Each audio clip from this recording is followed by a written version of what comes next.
The original game, unfortunately, had almost none of that in its options. As such, plenty of people who would have been able to play Part 2, who might have been locked out of many games previously, will not have experienced Part 1.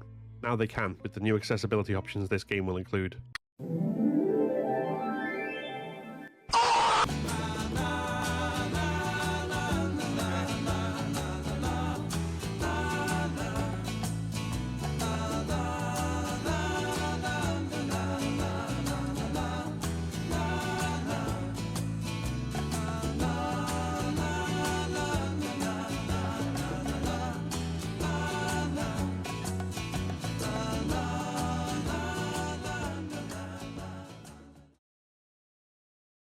We've played this game before, plenty of times, so there'll be no surprises.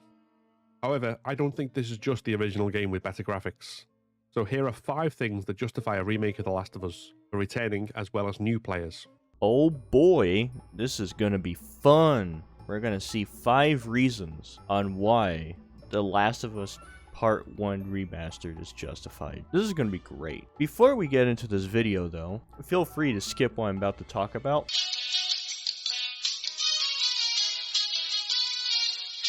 I just want to talk about this guy's channel for a minute. Our good old friend Phil. That's his name. He put it in his about page. Thank you, Phil. I didn't want to call you from your actual channel name because I don't get it. Our good friend Phil here. He really likes The Last of Us and Resident Evil, to the point that that's all he talks about on his channel. It's quite fascinating. This dude's like a rabbit hole that no one's discovered yet, if I'm honest with you. Because he loves everything that deals with these products. I'm not even kidding. He loves the Resident Evil Netflix TV show. What you get as a result is easily the best live-action adaptation of the franchise to date. A very low IQ person. I'm really intrigued though as to where we go next. Overall, Resident Evil managed to weave a compelling narrative that was both easily accessible to newcomers and with a solid foundation of existing lore for long-time fans. What the fuck? I would highly recommend that you give it a watch, even if you're currently on the fence due to previous adaptations. Really want to put my logo on that one. I want you all to take that in for a moment. That is insane. You might be wondering, why am I not responding to his latest video that came out 2 days ago as of recording this? Well, the answer is very simple. He somehow made more points in a video that came out a month ago than his latest one. I couldn't even understand his latest video that much because his accent is a very, very thick accent, which is another thing that's just fascinating about this channel. That latest video is just fucking horrible. There's nothing coherent about it at all, and he makes maybe 1 point. While this one, he makes 5 points, so I can respond to it in a cohesive way to where I'm not just sitting there waiting for him to actually make a point. That's nice. Also, talking more about this channel, I really want to hammer home, this guy really likes The Last of Us and Resident Evil, and that's it. That he even made a video called How The Last of Us 2 Earned Joel's Death. Like, what the fuck? That is hilarious. It's been a wonderful rabbit hole, just finding the most bizarre takes talking about The Last of Us. This has been a fun journey. I hope more people get very salty about this video too, because the last one was a fucking gold mine, let me tell you. Anyways, to the actual video now. Number 1. Accessibility. The Last of Us Part 2 was the most accessible game released at the point it came out. Why do people use this argument? Oh yeah, a remake is justified for accessibility features. You're fucking kidding me, right? For $70 fucking dollars? Come on, man. How is that justified? Oh man. Maybe if you're a mouth-drooling fucking retard that doesn't know how to use buttons, then yeah, a great game. I guess that's why Naughty Dog is catering towards that demographic, because they know only retards like their games. It not only had more customization options than any game before it, including the challenge, closed captions, audio cues, color blindness options, controller remapping, and one-handed controls. I'm sorry, did you just say one of the accessibility features is controller remapping? Is that really a big feature for this game? Like, you'd think that would be standard for console games. Shit, I have that on my computer. So, how is that accessibility feature? That should just be a standard thing. Why is he praising that? That's such a bizarre thing to praise. Controller mapping. Whoop-de-fucking-do. Oh boy. Okay. And more, but it made these in cooperation and consultation with disability and accessibility advocates. This wasn't just groundbreaking, It broke new ground! but it set the standard that should be the norm. You're telling me I get to play this game with an Abby that looks like she went to Charlie and the Chocolate Factory and ate a blueberry? Oh boy, that sounds like a great time. This bloke is making a wonderful face too. I mean, holy shit, that's how I feel about this entire fucking remake. Put remake in quotations so everyone knows. The original game, unfortunately, had almost none of that in its options. Gosh darn, it didn't have those options for me to crawl on the ground and let all the enemies not see me. That's a great option. I love that. Sounds fucking wonderful. Sign me up, baby. As such, plenty of people who would have been able to play Part 2, who might have been locked out of many games previously, will not have experienced Part 1. Oh no! Anyway, last week... Now they can, with the new accessibility options this game will include. Disgusting! Fucking retards will be able to play The Last of Us Part 1. That's good to know. And blind people, of course. Because I want to make sure I separate retards from blind people. Because blind people aren't retards. Everyone knows that. That alone makes the game worthwhile. Number 2, PC gamers. Yo, us gamers are being represented. Look at that. Number 2 is PC gamers. Gaming. This game will also be the first Last of Us game to get a PC port. Whilst we don't have a date for that yet, this is yet another change that means more people will get to play the game. Speaking personally, if I enjoy something, I want others to experience it too so I can talk to them about it and we can enjoy it together. I mean, I've got a whole YouTube channel dedicated to doing just that. In addition, as accessible as the game will be on console, there are gamers who cannot grasp a controller because of their motor disabilities, or play PC with specialist hardware. What? Whilst there are charities who adapt hardware for consoles, it's easier to get this stuff for a PC without having to jump through a load of hoops to make it compatible. What a story, Mark. Okay, I was following along with you until you threw at me. You say there's people that can't grasp a controller because of their motion disabilities? In addition, as accessible as the game will be on console, there are gamers who cannot grasp a controller because of their motor disabilities, or play PC with specialist hardware. Yeah, you can say that again. Wait, what? I am so confused by that line. Like, I'm listening to it right now as I'm recording this because I thought I knew what he was saying at first. I thought he was saying, right, people on a computer don't know how to use a controller because they're disabled. And I was gonna say, wow, that's a good roast, but I don't think he's saying that. Now I think he's saying, let me listen to it again. I'm really trying to dissect this sentence because I don't understand it. In addition, as accessible as the game will be on console, there are gamers who cannot grasp a controller because of their motor disabilities, or play PC with specialist hardware. Whilst there are charities who adapt hardware for consoles, it's easier to get this stuff for a PC without having to jump through a load of hoops to make it compatible. Yeah, you can say that again. Okay, now he really lost me. I thought the second sentence would probably combine them together and maybe it's like, oh, okay, that makes sense. But no, now I'm even more lost. So, wait a minute. You're saying that people on a computer are disabled to use a controller, but then say you don't have to jump through a buttload of hoops to make it compatible on PC. I don't know. What? I am so confused. If you understand this sentence, please comment down below, because I genuinely do not know. I'm sitting here re-listening to it like 3 or 5 times now, and I don't know what he is saying. I'll play it again for all of you so you can really get what he's trying to say, and then we'll move along. In addition, as accessible as the game will be on console, there are gamers who cannot grasp a controller because of their motor disabilities, or play PC with specialist hardware. Whilst there are charities who adapt hardware for consoles, it's easier to get this stuff for a PC without having to jump through a load of hoops to make it compatible. Yeah, you can say that again. Phil, buddy, do you write your videos before you record them? Because if you do, you need to scrap that right now. It's time to stop. It's time to stop, okay? No more. Your scripts are fucking awful. I would know from experience. I used to write scripts a very long time ago, and it was really bad. Don't do it. But this only feeds into the benefits of accessibility. Number 3, upgraded gameplay. Ooh, now this is going to be an interesting point. I'm kind of curious because I wonder what you're going to say that's upgraded gameplay, honestly. Let me tell you, Phil, you got me on the edge of my seat. I've touched upon this in a previous video, but it bears repeating. The combat in The Last of Us is serviceable but showing its age. This is put in stark relief by the gameplay of Part 2. Remake will have improved, modernised combat and character AI. This means the human enemies will be more difficult to outsmart. Are you sure about that?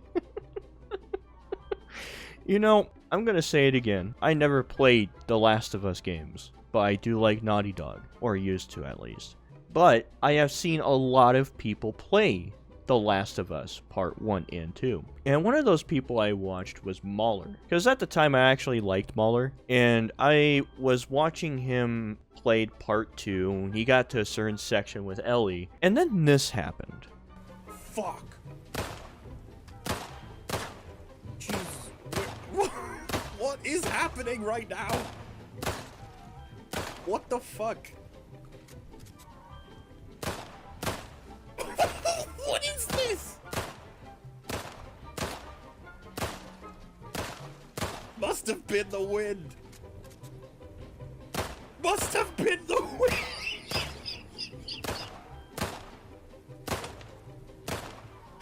What are you doing? The game of a generation. Now tell me again that the AI is so good. Because, I don't know, man. That shit, that's pretty bad. Hey, guess what time it is? Advertisement time! Yeah, fuck faces. You're gonna sit through a fucking advertisement. You know why? Because your life is insignificant. And mine, I get money off of your dumb shits. Yeah, you're all fucking fuckheads. How do you like that shit?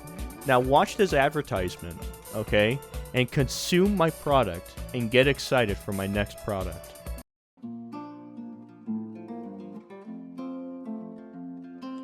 Books and whiteboards are no fun.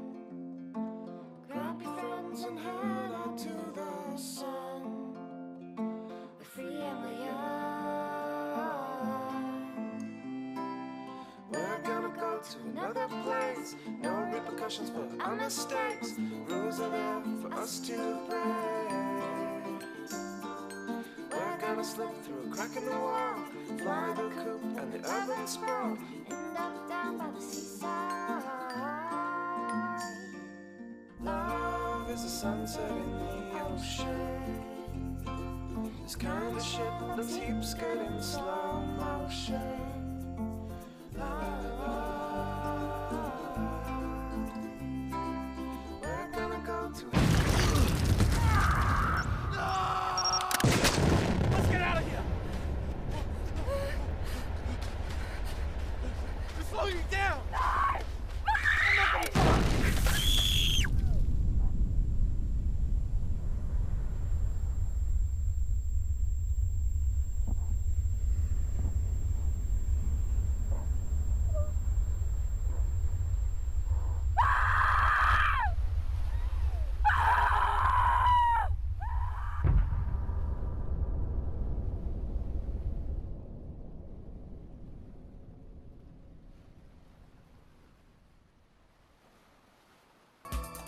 Did you enjoy that advertisement? No? I don't give a shit. This is my channel, bitch, not yours. Now go back to the shitty video I made for your pathetic life.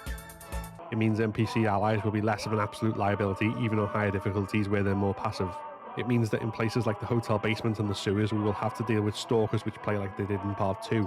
And it means that melee combat will be more than just mashing square and hoping RNG doesn't get you killed. Instead, you could just go up to enemies by sneaking on them and then just press square and kill them instantly. You could do that instead. And apparently it works very well. So, there you go. Especially on harder difficulties and or as Ellie.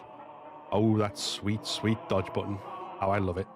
Oh, did you know that they're not adding the dodge button anymore? Wow, this part aged like milk. The rest of this video aged like milk. His recent video aged more like milk than this one. But, ooh, there is no dodge. So, wait, if the AI of this enemy relied on you being able to dodge, that would mean that if the AI is going to be like this and there's no dodge button in the remake, oh no.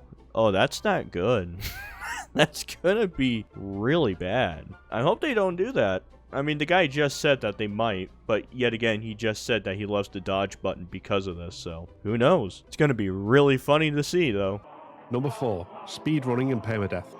Just so you all understand, this video is about 5 reasons remaking The Last of Us Part 1 is justified, and one of his reasons right now is speedrunning and permadeath. Do I even have to say anything about that? Like, come on.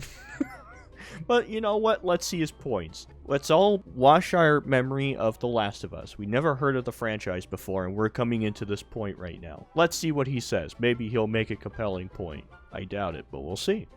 Alongside a game which plays better, we're getting one with an unlockable speedrun mode. I would be very surprised if we don't also get an unlockable permadeath mode, either from day one or as an update. Wouldn't it be great if they made it an update for the remaster instead of just putting it in a whole new game? That'd have been nice. You know what? That is one point he made in his latest video that's actually pretty bad. He said that you have to rebuild the entire game to add the accessibility features, which I found hilarious. Imagine saying that and thinking, yes, this is a good thing to say. Just one example is the accessibility features, which iterate even further on those available in Part 2. The idea that these can simply be retrofitted onto a game and engine that wasn't designed with them in mind is nonsense. I swear, Phil. You make me try to understand your brain, Phil. I can't understand you. You're a very fascinating person. Not only will this be a whole added bit of challenge for the game to anyone into that sort of thing, it also means that there will be speedrunners and challenge runners working very hard to find the best strats to master these modes as quickly and efficiently as possible. That will be really fun to watch as viewers on Twitch or YouTube, as well as to try and learn from and practice ourselves. So when he brought up this point, I immediately thought about another speedrunning thing going on right now. Not speedrunning, but a challenge. I'm sure everyone is aware of that $20,000 Moist Critical challenge where people are going through lasso deathless runs of Halo 2. I'm gonna be honest with you, I've been kind of watching those because they're pretty funny, watching people rage when they die. God damn it, gay, I'm dead. I'm dead. Fucking goddamn bounce! God damn it! Fuck! One thing I have learned watching those people is that they play on Halo 2 Classic. And the reason why is because Halo 2 Classic is actually more speedrunning viable because of the weird wall glitches and stuff you can do. Meanwhile, in Halo 2 Anniversary, a lot of those are patched. So even if you remake this game, you don't keep the same speedrunning routes, I can guarantee you people are just going to revert back to the older one because of that specific reason. Or for challenges like the Halo 2 one. I keep mixing speedrunners and challenges together, but I hope you get what I mean. They go to an older version for this type of thing. But also, on top of that, it's not fucking justified to pay $70 for speedrunning. Like, come on. What the fuck? There'll be so much great community content around this that I just can't wait to see. Number 5, graphics. Oh boy, the graphics. Yeah, you'd think they would look better, but they don't. Maybe this point would age like milk too. Does he think the graphics are nice in the remake? He doesn't even talk about that in his latest video, so I'm gonna say no. Or yes. Knowing Phil pretty well at this point, I've watched almost all of his videos because he's just a fascinating rabbit hole to delve into. Knowing Phil, he probably loves the graphics. As I said, alone, better graphics aren't a reason to remake a game or buy that remake. But combined with everything else, this is the icing on the cake. Graphics don't just mean better fidelity cutscenes either. These will be rendered in-game rather than pre-rendered, making them feel much more connected to the gameplay. And also that if there are unlockable costumes like the original, we can see those in cutscenes. Halo 2, they had in-game cutscenes. Halo 2 did this back in 2004. Come on, man. And then at the very end, he gets so hyper. He's like, but you can also wear your outfits in the cutscenes. Like, oh boy, I can't wait. It's gonna be so exciting. I get to see Joel wear a different t-shirt in a cutscene. What do you fucking do? Fucking Bungie did that in 2011. I mean, come on. Why are we praising stuff like this and saying it's justified for a remake? Oh, Phil. I don't get you, man. I seriously don't get you, Phil. Not to mention that being able to better see all of the nuances and ticks of an actor's performance in the rendered character almost certainly means the scenes will carry even more weight. The emotions the story of The Last of Us conveys are already strong, but this will take them to another level. Let me know what you think. And that's my cue to get the fuck out of this video. Oh man, That was fun. Don't forget to feed your plants. Be safe on the roads. Seriously, be safe on the roads. I got pulled over by a cop the other day. That was a fascinating adventure. But, you know, everything's all good. Why am I talking about this all of a sudden? I'm just gonna cut all this stuff out. I should just get to the end. Fuck off. Get out of here. I thought